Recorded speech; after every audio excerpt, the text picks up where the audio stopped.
On a cold November evening in 2003, the small town of Grand Forks, North Dakota, was jolted by the sudden and mysterious disappearance of Dru Sjodin, a student who had just finished a shift at the local mall. As her family and friends grew anxious over her unexplained absence, a chilling search began, one that would cross state lines, capture the nation's attention, and lead to a harrowing discovery that would send the case spiraling into one of the most tragic and unforgettable cases in the region's history. Dru Sjodin was a 22-year-old senior at the University of North Dakota, studying graphic design with dreams of pursuing a career in the arts.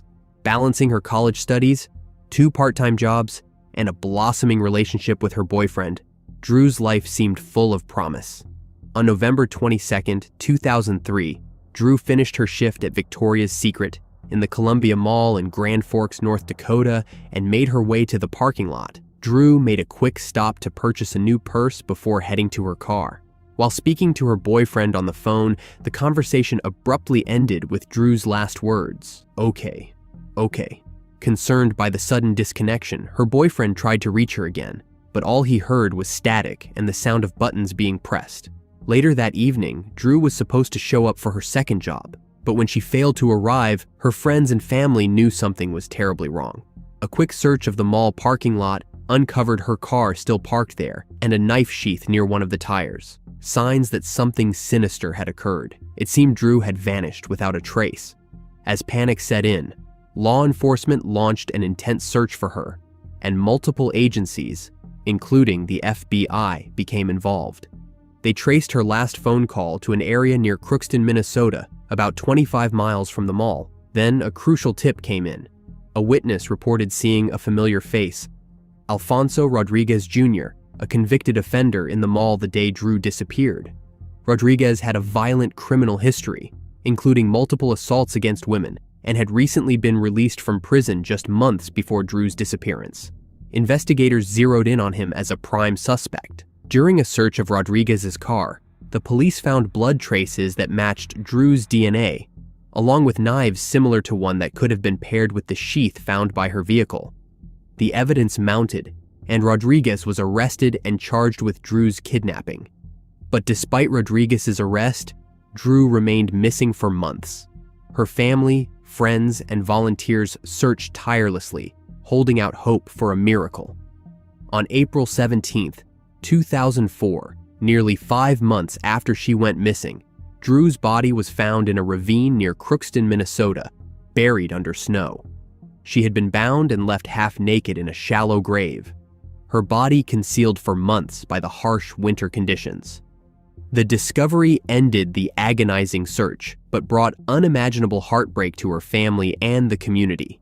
Dru's lifeless body had confirmed their worst fears, and Rodriguez was charged with her abduction and her tragic slaying. This made him eligible for the federal execution penalty. While the execution sentence was initially issued on February 8, 2007, it was later overturned in an appeal on May 18, 2023, leaving Rodriguez to serve a life sentence without the possibility of parole. For Dru's family, the grief of her loss is something they carry every day.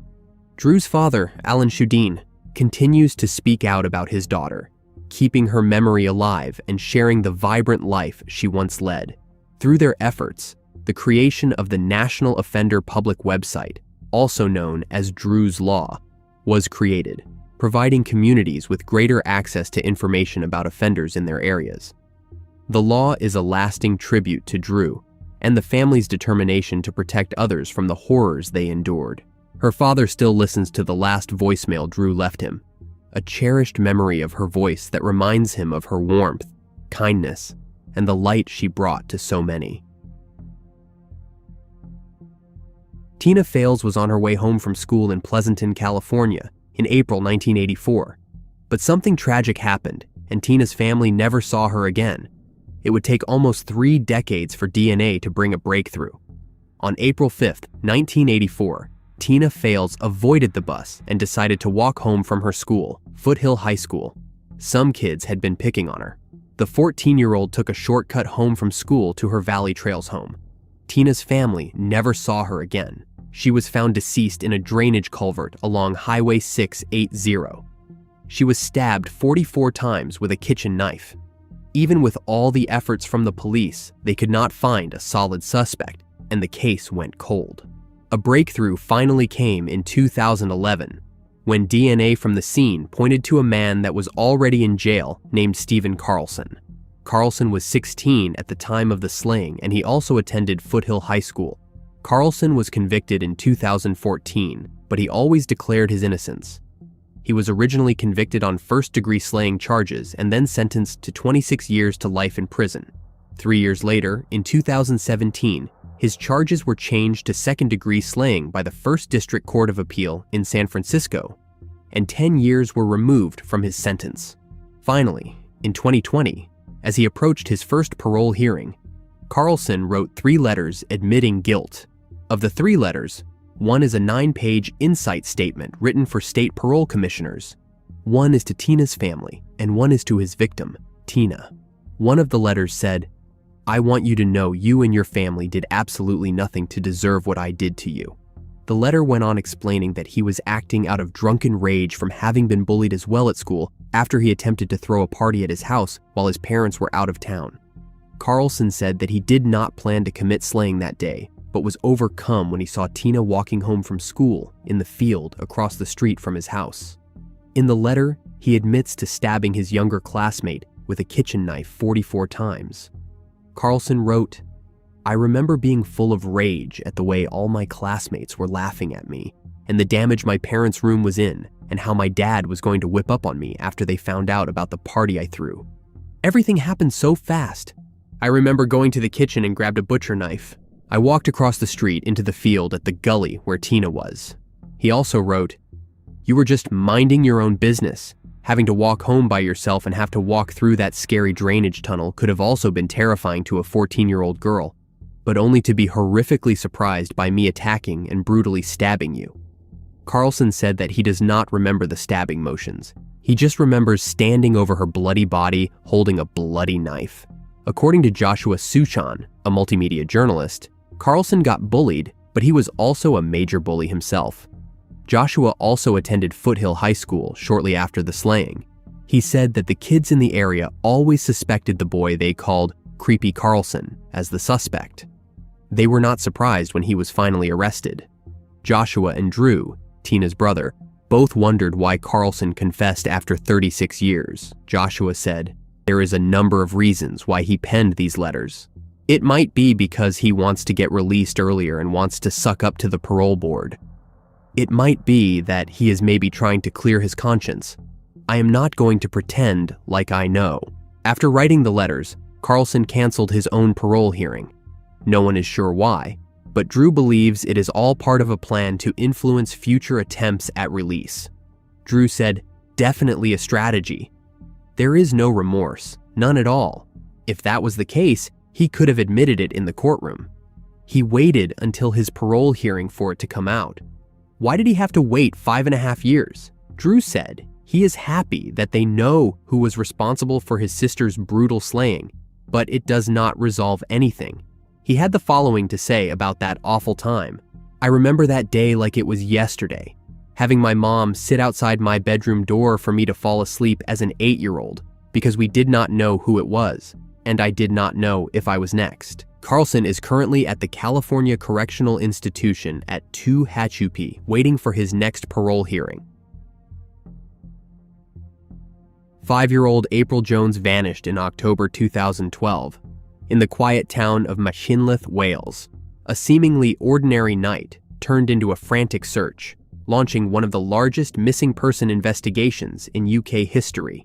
April Sue Lynn Jones, born on April 4, 2007, was a cherished daughter whose parents prioritized her safety above all else. Their nurturing care created a protective environment for April, where she felt loved and secure. On October 1, 2012, April attended swimming lessons at a local leisure center, while her parents participated in a parents' evening at her school. After her lesson, April invited a school friend, also 5 years old, over to watch the animated film Tangled at her home. As the evening wore on, April requested permission from her parents to play outside with her friend, despite the late hour. Initially hesitant, her parents ultimately relented, with her mother Coral reminding the girls not to stay out too long. It was approximately 7 p.m. when April was last seen by her parents, riding her small pink bicycle in the neighborhood. Concern began to set in when Coral noticed that a considerable amount of time had passed without April returning home. After 20 minutes of searching, Coral's anxiety escalated, prompting her to dial 999 at 7:30 p.m. to report her daughter missing. The police responded swiftly, with officers dispatched to the scene almost immediately. Upon arrival, the first officer on the scene spoke with a child witness who revealed a shocking detail. April was seen climbing into a gray van shortly before she disappeared. Recognizing the urgency of the situation, the police quickly upgraded the investigation to a critical incident. They launched a massive search operation across the area, mobilizing resources and personnel to locate the missing girl. The police efforts were bolstered by the community, as scores of local residents, some alerted by social media, joined the frantic search for April. By the early morning hours of October 2nd, the number of volunteers had swelled into the hundreds, all united in a desperate hope to find the young girl who had seemingly vanished without a trace. On the afternoon of October 2nd, just under 24 hours after April went missing, the investigation took a significant turn with the arrest of Mark Bridger, a 46-year-old local man. Bridger became a person of interest due to his resemblance to a description provided by eyewitnesses, as well as the fact that he drove a left-hand drive Land Rover Discovery, which was reported to have been seen in the vicinity when April was last seen. Witnesses recounted seeing April entering the vehicle after a conversation with the driver, leading the police to focus their attention on Bridger. By October 5th, the police officially classified the case as a slaying inquiry, a troubling development indicating their belief that April was no longer alive despite the absence of her body. The following day, Bridger faced charges of abduction, slaying, and attempting to pervert the course of justice. He made his first court appearance before magistrates in Aberystwyth on October 8th, where he was also charged with the unlawful concealment and disposal of a body. Bridger was subsequently remanded into custody at HMP Manchester, awaiting a video link appearance at Carnarvon Crown Court on October 10th. As the investigation unfolded, the police announced on December 12th that the search for April would extend into 2013, indicating the determination to uncover the truth behind her disappearance. On January 14th, 2013, Bridger pleaded not guilty to the charge during a court hearing at Mold Crown Court. However, in a contradictory statement, he acknowledged that he was probably responsible for her demise. This raised questions about the circumstances surrounding her disappearance. The trial was initially set to commence on February 25th, but was adjourned until April 29th at the request of Bridger's defense team, who sought additional time for inquiries. Despite the ongoing legal proceedings, the search for April continued to be a focal point for law enforcement. On March 27, 2013, the police announced that they would halt the physical search for April. This decision marked a heartbreaking moment for her family and the community. By April 22nd, the police officially confirmed the search had ended, although they reassured the public that a specialized team of officers would remain available to act on any new information that might arise. This case became the largest missing person search in UK police history. The trial of Bridger began on April 29, 2013, presided over by Mr. Justice Griffith Williams. During the proceedings, damning evidence came to light. A forensic expert testified that fragments of human bone, consistent with that of a younger individual, were found in the fireplace of Bridger's cottage. Blood samples collected from various areas within the home matched April's DNA, leading investigators to conclude that she had sustained injuries from which she could not have survived. This pivotal evidence prompted the Crown Prosecution Service to charge Bridger with slaying. In his defense, Bridger offered a shocking account, claiming that he had accidentally run over April with his vehicle and could not remember disposing of her body due to intoxication and panic. This explanation, however, was met with skepticism by the court. On May 29th, the judge concluded his summation and instructed the jury to deliberate on their verdict. The following day, on May 30th, Bridger was found guilty of abduction, slaying, and perverting the course of justice. The judge delivered a scathing rebuke, describing Bridger as a pathological liar and a pedophile before sentencing him to life imprisonment with a whole life order. After the verdict, unsettling details emerged regarding Bridger's confessions made to the prison chaplain. He claimed to have discarded April's body in the fast-flowing Avondilas, a river adjacent to his home that ultimately flows into the river Duffy near Mahuntleth. However, the police expressed skepticism about Bridger's assertions, suspecting that he had instead scattered April's remains throughout the nearby countryside, thus denying her family the closure they desperately sought. In July 2013, only weeks into his life sentence, Bridger experienced a violent incident while incarcerated. He was attacked by another inmate wielding an improvised weapon, sustaining injuries to his face and throat that required sutures. This event underscored the turmoil surrounding Bridger, who remained a highly controversial figure, even within the confines of prison. Later that year, in December, he initiated an appeal against his whole-life tariff, but ultimately retracted it a month later, just days before the scheduled hearing. The case of April Sue Lynn Jones left a profound impact on her family and the community of Mahuntleth. Although her body was never found, 17 fragments of bone were recovered from the fireplace in Bridger's cottage. A funeral service for April was held on September 26, 2013, uniting the community in mourning the loss of a cherished daughter and friend. A fun-filled Halloween night in October 1973 turned into a nightmare for the small town of Fond du Lac, Wisconsin. A trusted neighbor and family friend committed an unspeakable act against a 9-year-old girl dressed as a hobo, excitedly trick-or-treating on her own. Lisa Ann French was born on June 2, 1964 in Oshkosh, Wisconsin, to Alan French and Marianne Gehrig. She lived in Fond du Lac, Wisconsin with her mother, stepfather Bruce DePau, and her newborn half-brother. Lisa was a bright and active 9-year-old, attending Chegwin Elementary School, where she was a 4th grader. She was also a proud member of the Girl Scouts, reflecting her involvement in her community and her friendly, outgoing nature. On the evening of October 31st, 1973, Halloween night, Lisa was dressed in her costume and filled with the excitement of the evening. She set out to visit homes in her neighborhood, dressed as a hobo for Halloween. She had carefully put together her costume with a black felt hat, a green parka, jeans adorned with blue masking tape, and freckles drawn on her cheeks. She had planned to attend an outdoor Halloween party at Pumpkin Place on East Bank Street with her friend Ann Parker. Unfortunately, Ann had been grounded and was not allowed to join her, leaving Lisa to trick-or-treat by herself. Nevertheless, the 9-year-old set out into her familiar neighborhood, unaware of the danger that lay ahead. Lisa's Halloween night started out as planned. She visited several homes in her area, including the home of a classmate and her teacher.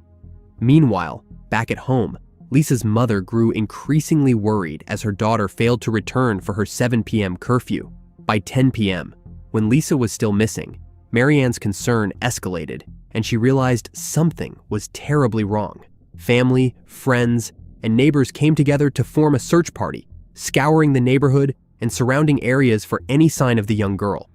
The community rallied in an effort to find Lisa, with the entire town of Fond du Lac becoming involved in the search. It was unimaginable to those who knew her that she could simply disappear while out trick-or-treating.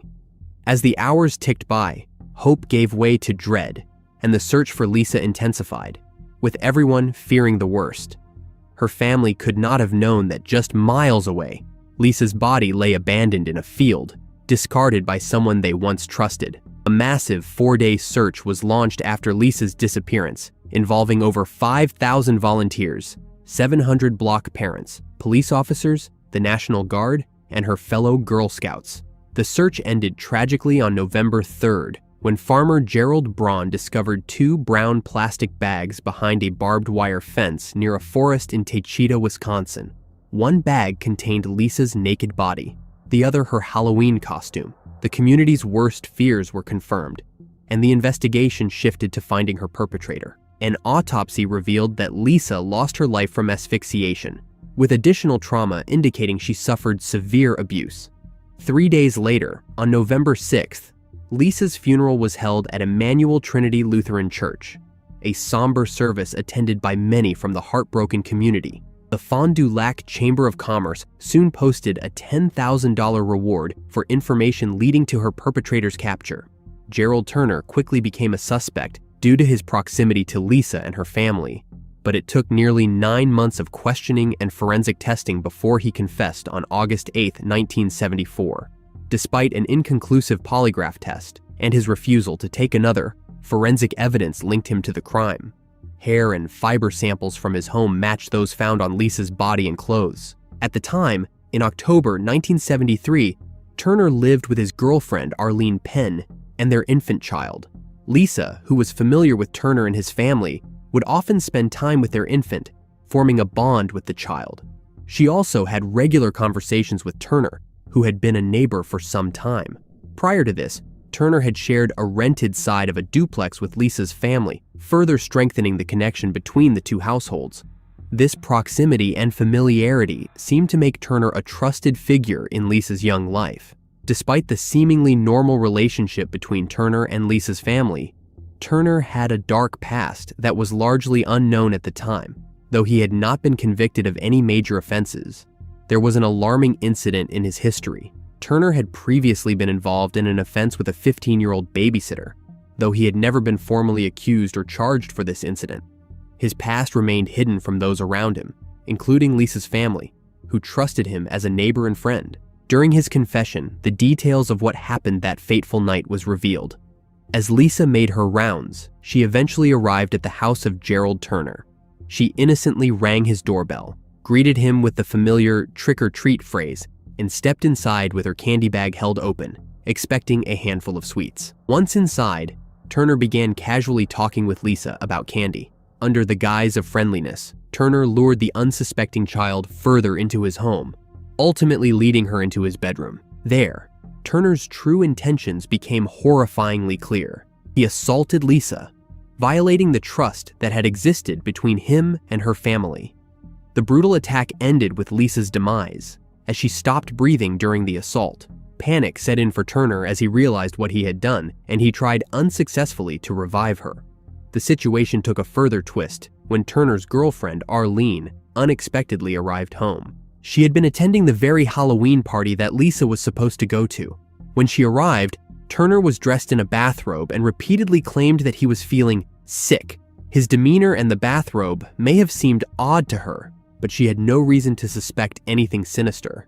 As she went about her evening, Turner made multiple trips to the bedroom, each time claiming he needed to lie down. Little did Arlene know that, at that very moment, Lisa's body was hidden in the bathroom adjacent to the bedroom, a dark secret Turner was desperate to keep hidden. After Arlene left the residence around 8 p.m. to visit her mother, Turner set into motion a chilling plan to conceal his horrific crime. In a state of panic, he stuffed Lisa's lifeless body and her clothes into separate bags, carefully preparing to dispose of any trace of her existence. Turner, desperate to avoid leaving fingerprints on her body or at the crime scene, went to extreme lengths, wearing socks on his hands as he handled Lisa's remains. He meticulously wiped down her shoes and the zipper of her parka in an attempt to erase any evidence that might tie him to the crime. Turner then loaded Lisa's body into his vehicle and drove to a remote location in Taycheedah, Wisconsin, a small rural area far from his home. Under the cover of darkness, he discarded her body in a farm field off McCabe Road, hoping the isolated location would prevent anyone from discovering her remains. It was a cold, calculated move, meant to cover up the unspeakable acts he had committed. Turner's efforts to hide the crime, however, would not be enough to keep the truth buried for long. Turner was arrested on August 9, 1974, and went to trial the following year. On February 4, 1975, he was convicted of second-degree slaying, enticing a child for immoral purposes, and perversion, receiving a sentence of 38 years and 6 months in prison. Over the years, Turner repeatedly filed for his release. However, on February 23, 2022, Judge Paul Zisny ultimately denied his release, ruling to condemn Turner to residency at a high-security mental health facility.